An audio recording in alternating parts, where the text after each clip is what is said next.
शिवाय ब्रह्मणे नमः। यामाः सर्वलोकानां प्रकृतिं शास्त्रसारः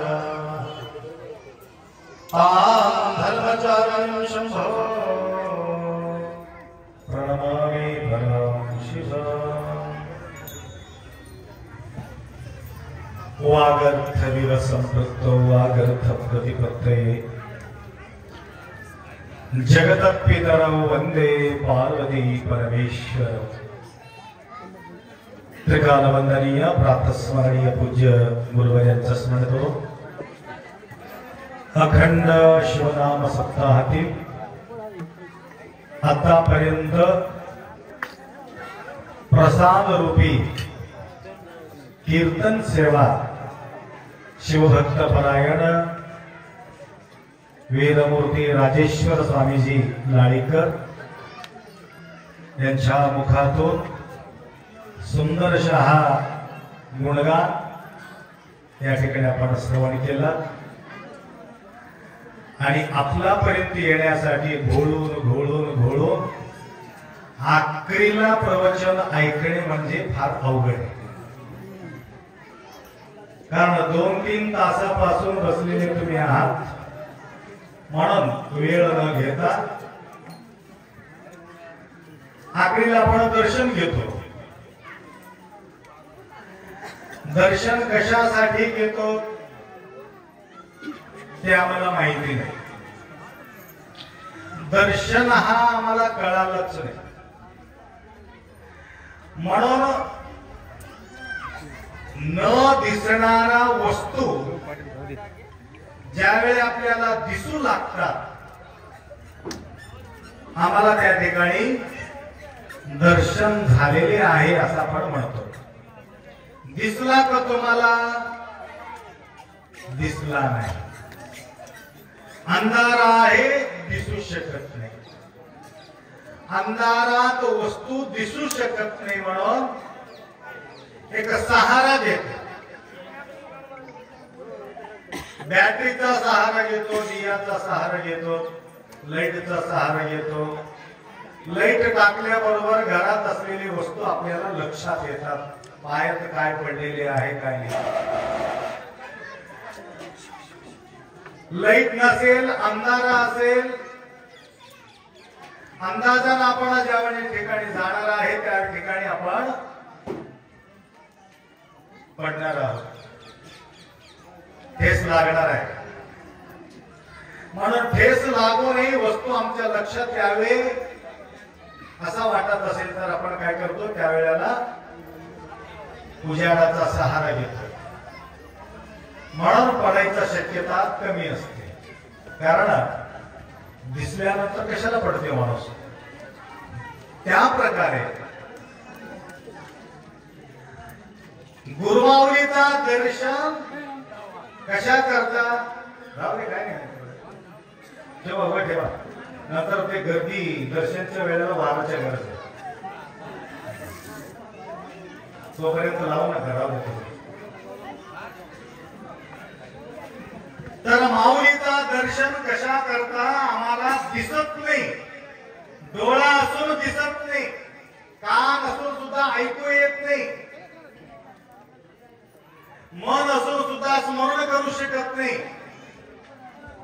हे आहे अंधकार। अज्ञानतिमिरान्धस्य ज्ञानांजनशलाकया। म्हणून बहिरंगाचा या ठिकाणी दर्शन घेणे। आता या ठिकाणी तुम्ही दर्शन घेत आहात कशाच्या माध्यमातून? कशाच्या माध्यमातून? कानाच्या माध्यमातून दर्शन घेत आहोत। पाहतो, कान बघतात, डोळा बघतात, कान बघतात, हात बघतात, पाय बघतात, मन बघतात। हे बघणारा चीज आहे, लक्षात आलं का? बघणे म्हणजे दर्शन घेणे। कान बघते की नाही? कान बघते की डोळा बघते? डोळा बघते, कान भी बघते। कान कसं बघते, ऐकून तर बघ म्हणतो की नाही, ऐकून तर बघ. म्हणजे ऐकून बघणे म्हणजे दिसते, कानाला सुद्धा दिसते, लक्षात येते. ऐकल्यानंतर लक्षात येते, हे म्हणतात दर्शन. ऐकल्यानंतरही सुद्धा लक्षात येत नाही म्हटलं तर दर्शन झालेले नाही. हा तुम्ही बघता, हात लावून तर बघ, झगड्यामध्ये नाही, हात लावून तर बघ. हे बी हात लावून बघायचंय, ते हात लावून बघायचं ना, हात लावून बघितलं, डोळा बंद आहे, हात लावून बघितलंय. कमांडोल आहे आमचे, कमांडोल डोळा बंद आहे परंतु दिसतात. हाताला दिसते, कानाला दिसते, डोळ्याला प्रत्यक्ष प्रमाण, शब्द प्रमाण, प्रत्यक्ष प्रमाण, अनुमान प्रमाण. हे प्रमाण आहे. अनुमान प्रमाण, अनुमान प्रमाण कसं असतात, त्या माणसाला कुठंतरी पाहिल्यासारखं वाटलं, त्यांच्या तो नाही परंतु त्यांच्यासारखा आहे, की त्यांनाच असं मला वाटलं होता. हे अनुमान प्रमाण, अनुमान प्रमाण. आपल्याला या ठिकाणी कशाचे प्रमाण आहे, आतापर्यंत कीर्तनाच्या माध्यमातून आपल्याला प्रमाण आहे. काय प्रमाण? संतांच्या वाङ्मय आपल्याला प्रमाण. म्हणून त्याला प्रसाद म्हटलेले आहे. जे तृप्त होतात त्याला प्रसाद म्हटलेले. खाऊन तृप्त होतो, हे बी एक प्रसाद आहे. ऐकून तृप्त होतो, हे एक प्रसाद आहे. बघून तृप्त होतो, एक प्रसाद आहे.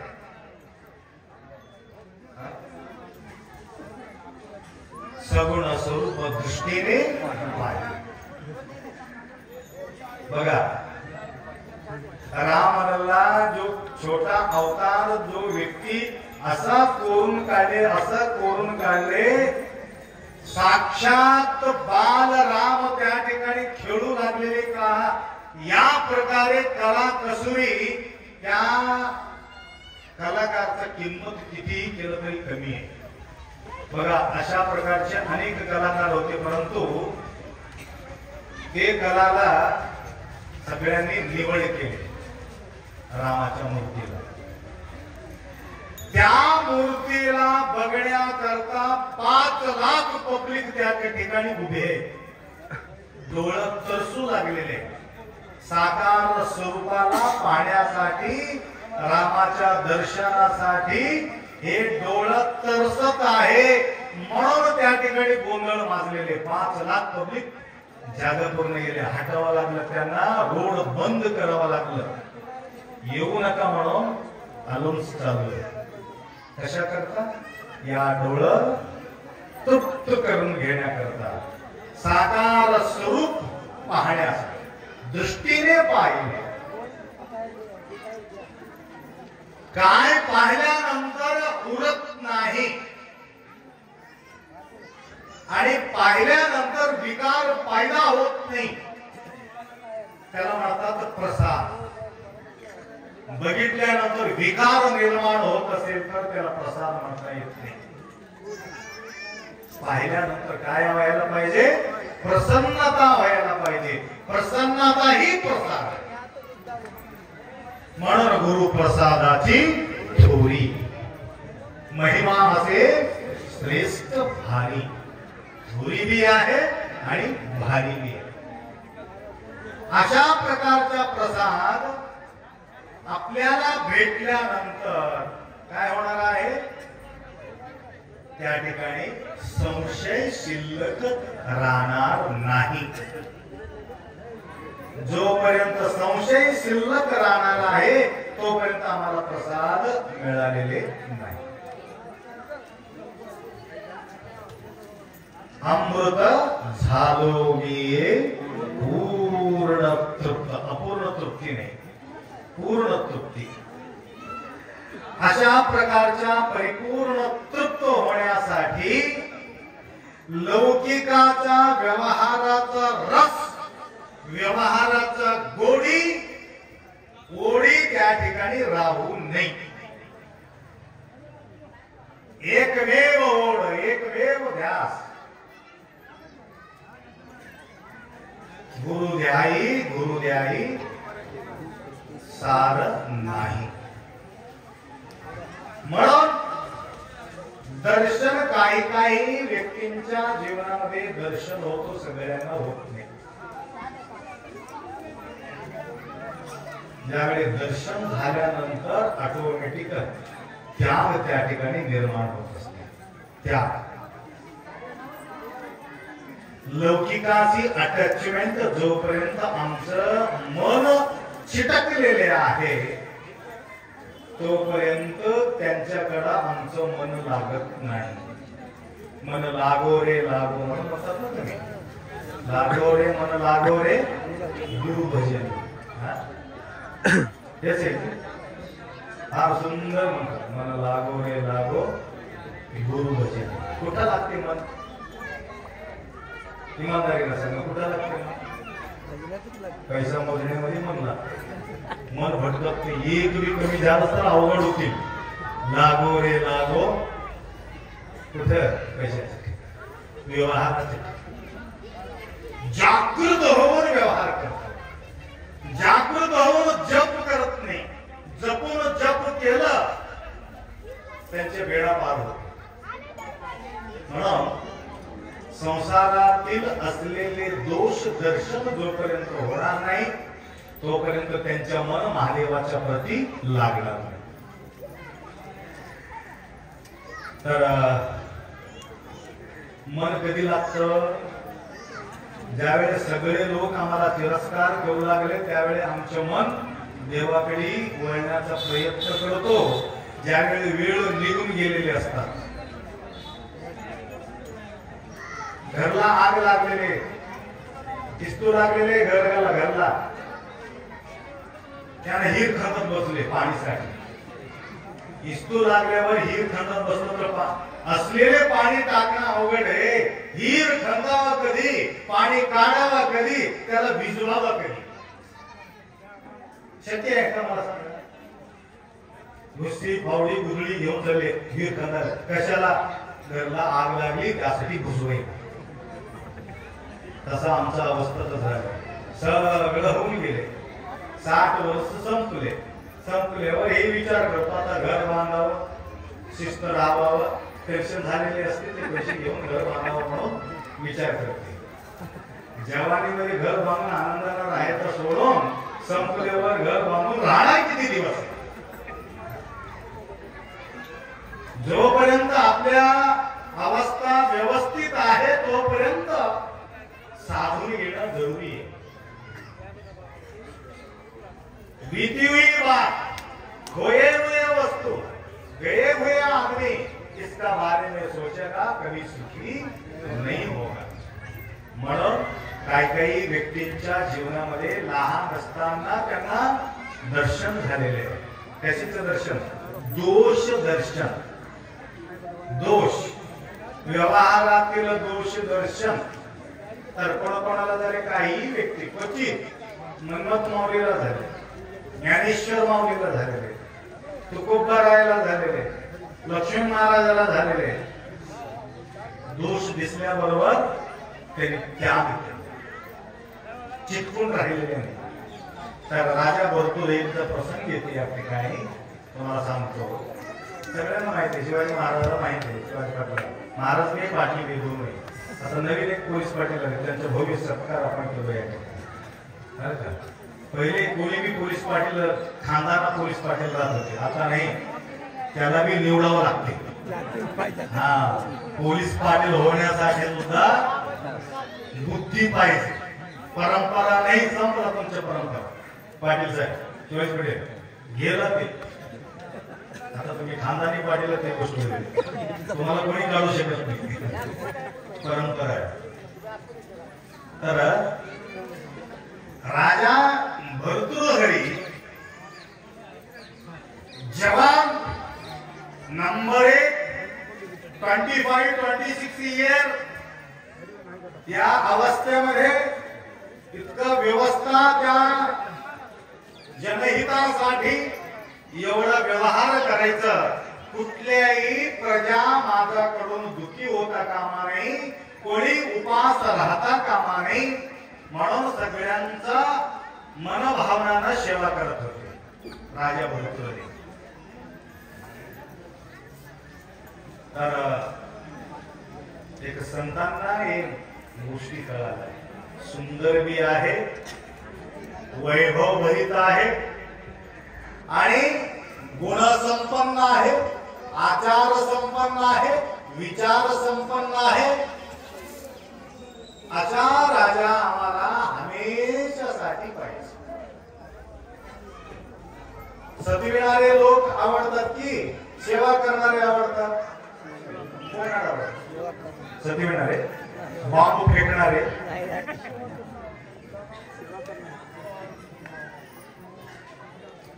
किती सुरक्षित आहोत, कुठेही घटना आम्ही ऐकू शकत नाही, एवढा सुरक्षित आता आहे. आता काहीतरी बोलू लागले महाराज बीजेपीचे म्हणतात, म्हणून मी जास्त बोलत नाही, तुमच्या लक्षात येते. म्हणून त्या भर्तृहरीचा त्यांच्या आचार विचार त्या महाराजापर्यंत पोहोचले. तपस्वीला, त्या तपस्वीला वाटलं काही करावं, परंतु राजा अमर राहावे. एक 400-500 वर्ष त्यांच्या जीवन आपल्या समक्षम असावं. किती वर्ष चांगला माणूस किती जगलं तरी सुद्धा आपल्याला त्रास नाही. त्या प्रकारे त्या महात्माला कळाल्यानंतर तो महात्मा राज दरबारला येऊन सांगितले, माझा निरोप द्या त्यांना. राजा सांगला, एक महात्मा पुरुष आपल्या भेटीसाठी आलेले आहे. साधू संतांच्या प्रती एवढा त्यांच्या आपुलकी, एवढा भक्तिभाव. संत आले घरा म्हटल्याबरोबर त्याला इतका भाव भरून आले, लवकरात लवकर त्यांना फुल अंतरून त्यांना माझ्यापर्यंत घेऊन या म्हटले. आजकाल कुठेही गेल्यानंतर आपल्याला सुद्धा त्या प्रकारचे स्वागत होत आहे. तर त्या माऊलीला बोलून घेतले. राज दरबारात कोणीच नव्हते. राजा उठून त्यांचा सत्कार करून नमस्कार करून सिंहासनावर बसविले. माऊली, काय सेवा करू तुमच्या? माय ऐकू आले का? तुमचं बी सेवा होणार आहे. आता प्रसादाची व्यवस्था झाली, आता होणार आहे. परंतु त्या राजाची सेवा करून नंतर तुमची सेवा करू. कोण म्हणाले कोणाला? राजा म्हणाले कोणाला? महात्म्याला. तुमच्या काय सेवा करू मी माऊली? त्यावेळी त्यांनी सांगितले, माझा सेवा करायची गरज नाही, जनसेवा ही ईश्वरांचा सेवा आहे. आणि अख्खा आपल्या वैभव तुम्ही उभा केलात, त्याकरता तुमच्यापर्यंत तुमचा सेवा करण्यासाठी मी इथं आलेले. सांगा माऊली, काय नाही, एक अमर फळ आणले मी तुम्हाला. कोणती? अमर फळ. हे फळ तुम्ही एखादी स्वीकार केला तर तुम्ही बुड्ढा होत नाही. बुड्ढा म्हणजे कळलं का? म्हातारा होत नाही, केस पांढरा होत नाही, कलर लावायचं गरज नाही, दात पडणार नाही, डोळा जाणार नाही, चष्मा येणार नाही, असंच तुम्ही राहणार आहे. तसं एक फळ तुम्हाला आणून देत आहे. सुरकुत्या पडणार नाही, मेकअप करायचं गरज नाही. बघा, असलं पाहिजे फळ तुम्हाला. जाता जाता देतो तुम्हाला सगळ्या. तर अशा भारीचं फळ झोळीतला काढला फळ. माऊली, राजा साहेब, हे मात्र तुम्हीच स्वीकार करा. बघा, हो म्हटलं. फळ घेतले, दर्शन घेतलं, महाराजजी निघून गेले. तदनंतर त्याला वाटलं त्याच्यापेक्षा सुंदर त्यांच्या बायको होती. त्यानं सांगितलं अर्ध फळ खायचं नाही, खाल्लं तर पूर्ण फळ खावं, असं एक नेम होत. त्याला वाटलं मी म्हातारा झाला तर हरकत नाही, परंतु माझा बायको म्हातारा होऊ नये. माझा बायको असाच जवान राहावा, मरेपर्यंत त्याचा मुकुट त्यांच्या तोंड बघून मी मरावा, परंतु माझा बायको मात्र व्यवस्थित राहावे. कोणाला वाटलं? राजा भर्तृहरीला वाटलं. कारण अत्यंत प्रेम करत होते त्या बायकोला. माय ऐकलं नाही का? तुमचं पतिदेव करतील नाही तेवढा प्रेम. स्वतः न खाता तुम्हाला देतात का काहीतरी? त्याने विचार केलं हे फळ माझ्या पत्नीला द्यावे म्हणून नंतर पत्नीला बोलून बघ हे अमर फळ आहे, हे खाल्ल्यानंतर तुला मेकअप करायची गरज नाही, सुटसुटीत राहतात, कुठल्या प्रकारच्या अवयवाला धक्का येणार नाही, तू अमर राहणार आहे, माझ्यासाठी दिलेले फळ तुझ्यासाठी मी देत आहे, घे असं म्हणून कोणाला दिले? बायकोला दिले. बायको फळ घेतली, परंतु बायको फळ न खाता ते माऊतला प्रेम करत होते. माऊत म्हणजे कळलं का? हत्तीला साफसूफ करणारा, हत्तीचे हत्तीला सांभाळणारा जे त्याचा सेवक होते राजाचा, त्याच्यावर त्याचं प्रेम होत. त्यांनी विचार केला मी मजबूत असून मतलब काय आहे, जो मला प्रेम करणारा जो व्यक्ती आहे हे फळ त्याला द्यावे, असा विचार करून त्याला बोलून घेतलं, हे फळ तू खा. तो फळ घेतला, अमर फळ. किती ताकद आहे त्या फळामध्ये, किती ताकद आहे. तुम्हाला एखादी भेटलं तसलं तर तुम्ही खात होते की दुसऱ्याने देत होते? ना बायकोचा विचार, ना आईचा विचार, ना वडिलाचा विचार. परंतु जो हत्तीचा सेवा करणारा जो व्यक्ती राणीला मजबुरीनं प्रेम करत होता, परंतु त्यांनी एक नाचगान करणारा एक काय म्हणतात त्याला ऑर्केस्ट्रा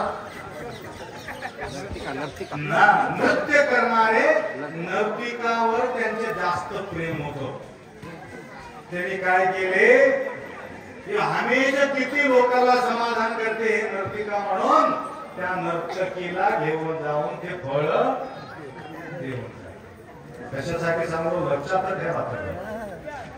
ते नर्तकी फळ घेतली, त्याच्या फळाचं गुणगान ऐकली, ऐकल्यानंतर त्याला वाटलं हे फळ मी खाऊन मतलब नाही, किती लोकांचा संसार मी विध्वस्त केलेले आहे, अशा प्रकारचं किमतीचं फळ माझ्यासाठी नसून माझ्या राजासाठी हे फळ पाहिजे, असं विचार करून ते फळ घेऊन कुठे गेली? अजून राजाकडे गेली.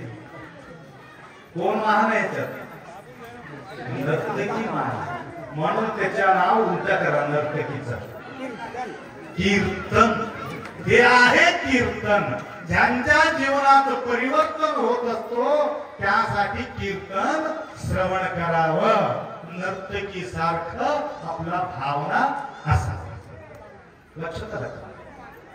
म्हणून फळ घेऊन राजाला दिलं. राजा पाहिलं, लक्षात आलं हे फळ मीच दिलेले आहे. कुठं कुठून फिरून आले, ओळखून घेतलं. कोणाला काही म्हटलेले नाही. ना बायकोला नाव ठेवलं, ना माऊताला नाव ठेवलं, ना नर्तकीला नाव ठेवलं. कोणाला नाव न ठेवता त्या दिवशी राजवैभव सोडलं आपला आपण करावा विचार तेने सुख फार होय जीवा असा म्हणून संन्यास आश्रम धारण करून जंगलात निघून गेले एक जीव सदाशिव. याला म्हणतात दर्शन. दोष दिसण्याबरोबर दोष बाजूला सारायचा, दोष पासून मुक्त व्हायचं, हे आहे शिकवण. म्हणून जाता जाता आपल्या सोबत कोणी येणार नाही, कोणी नाही संगतीचे, कोणी कोणाचे कोणी नाही संगतीचे. म्हणून आपलं जीवन सफल बनविण्याकरता काय करावं, झाल्या तेवढं आपण सन्मार्गात जाण्याचा काय करायचं, साधना करायचं, प्रयत्न करायचं. त्या प्रकारचे वंदळी या नगरी हे वैभव आपण पाहत आहोत.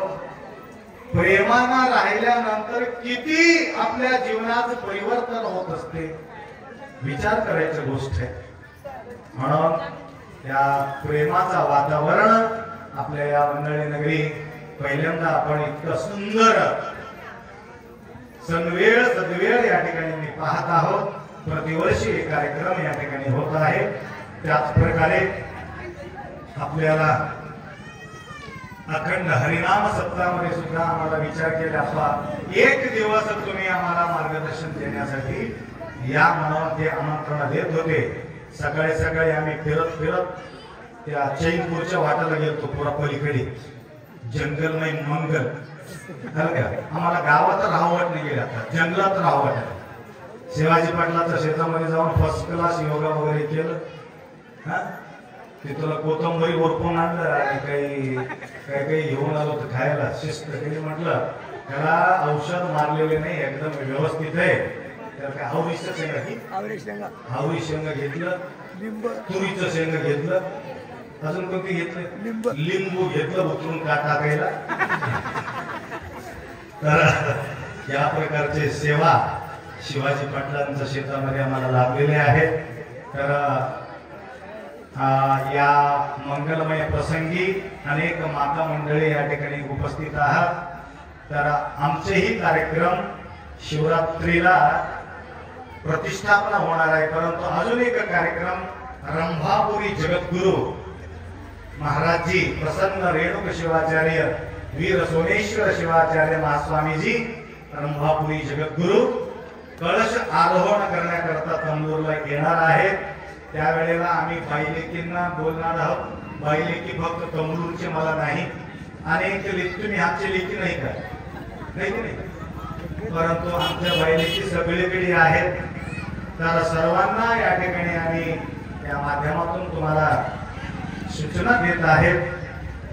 आतापर्यंत अनेक लोकांनी अनेक प्रकारच्या भेट तुम्हाला दिले. महादेवाच्या मंदिराला गेल्यानंतर महादेवाचा पिंडी देतात, हनुमानजी मंदिराला गेल्यानंतर त्यांची मूर्ती देतात, कृष्ण मंदिराला कृष्णाच्या मूर्ती देतात, आणि अनेक ठिकाणी अनेक प्रकार, काही पंचफळ देतात, काही तांबे देतात, काही देतात. आम्ही विचार केलो यांना देवावं का, म्हणून आम्ही विचार केला गुरुचरण तुम्हाला द्यावे. हे पादुका प्रत्येकाला पादुका, ध्यानामुलो गुरुमूर्ती, पूजामुलो गुरुपाद, गुरुच्या चरणाचा पाद तुमच्या जवळ दिल्यानंतर दर दिवस गुरुचं स्मरण होईल या इच्छा आम्ही बाळगलेली आहे. तर आम्ही पावती फाडत हिंदत नाही, का पहिले तुम्हाला चरण द्यायचं, घंटे तेवढं तुमच्याकडून आपण काढून घ्यायचं. जवळजवळ 500 रुपयाचं चरण आहे. आता तुम्हाला किती द्यायचं, 100 द्यायचे की 50 रुपये द्यायचं, तुम्हीच विचार करायचा. तर ज्यावेळी एवढा महान चरण तुम्हाला आम्ही दिल्यानंतर तुम्हाला जवळजवळ 1100 रुपये का होईना तुम्हाला द्यावाच लागतं. तर या ठिकाणी सुद्धा आमचे लेकरं आहेत. वंदळी नगरी फार हुशार वंदळीचे सद्भक्त मंडळी, हाक मारल्याबरोबर आवाज ऐकू जावे या प्रकारच्या गुरु महाराजांना या निवडलेले हे लोक. इथून माडीवर उभा टाकून हाक मारला तरी सुद्धा तंबूर पर्यंत आम्हाला ऐकू येते. तर तारीख कळश आरोहणाचा तारीख तुम्हाला चरण देता वेळेस तारीख सांगून टाकतो. ज्यावेळेस तुम्हाला चरण देतो ना त्यावेळेस तारीख देऊनच चरण तुम्हाला देणार आहे. गुरु महाराजजी माझ्या कार्यक्रमाला 1 दिवसासाठी बिदरला आले होते, तर आपला वैभव बघून त्या ठिकाणी सद्भक्तांच्या सन्निवेश बघून जगद्गुरु 5 दिवस राहिले माझ्याजवळ. अधिक मासामध्ये 5 दिवस राहिले. 1 दिवस मिळणं अवघड आहे. माऊली मग तुमचं व्यवस्था नाही, मी कुठं मी झोपतो कुठं मी उठतो तुझ्यासाठी म्हणजे मला एक साधा रूम मध्ये त्यांना राहण्यासाठी मी गेलो होतो, परंतु त्या ठिकाणी 5 दिवस काढले माऊली. कारण भक्तीच्या पोटी सगळं गोड वाटते त्या ठिकाणी. त्या प्रकारे माऊली सुद्धा इथपर्यंत मी येतो असं म्हणून आपल्याला सांगितलेले आहे. त्यावेळेला त्या माऊलीचा वैभव वाढविण्याकरता आणि सहस्र चरणाभिषेक जे पादुका मी देतो ना, सहस्र चरणाभिषेक ठेवण्याचा एक संकल्प बी आहे. 1000 दंपती त्या ठिकाणी बसून त्या चरणाचा अभिषेक करावा, त्या प्रकारच्या नेम आम्ही त्या ठिकाणी बाळगलेले आहोत. तर ही सूचना तुम्हा सर्वांना या ठिकाणी एक सूचना मिळाली म्हणून तुमच्यापर्यंत सूचित केलेले आहे. तर तदनंतर एक वेळ तुम्हाला चरण देऊन मी पाठवून देतो. माधुराव असो, शिवाजीराव असो, आपल्या मोहनरावजी असो, या निर्णय कार्यकर्त्यांना या ठिकाणी मी पादुका देणार आहे. इथून काही पाहिजे की दुसऱ्याकडे गेला असेल तिथपर्यंत चरण कुठं चरण पोहोचतात तुम्ही पोहोचून टाका आणि वैभव वाढायला पाहिजे एवढा अपेक्षा व्यक्त करतो. आणि फार सुंदर रीतीने एवढं वेळ झाला तरी सुद्धा हालचाल न करता शांत चित्ताने तुम्ही सगळ्यांनी ऐकून घेतलात. हे ऐकण्याचा एकमेव कारण आहे माऊलीच्या प्रति अत्यंत प्रेम, अत्यंत भाव, अत्यंत श्रद्धा तुमच्या आपल्या प्रति असल्यामुळे एवढा तुम्ही शांत बसून आहात एवढा अपेक्षा व्यक्त करतो आणि 4 शब्द या ठिकाणी विराम करू.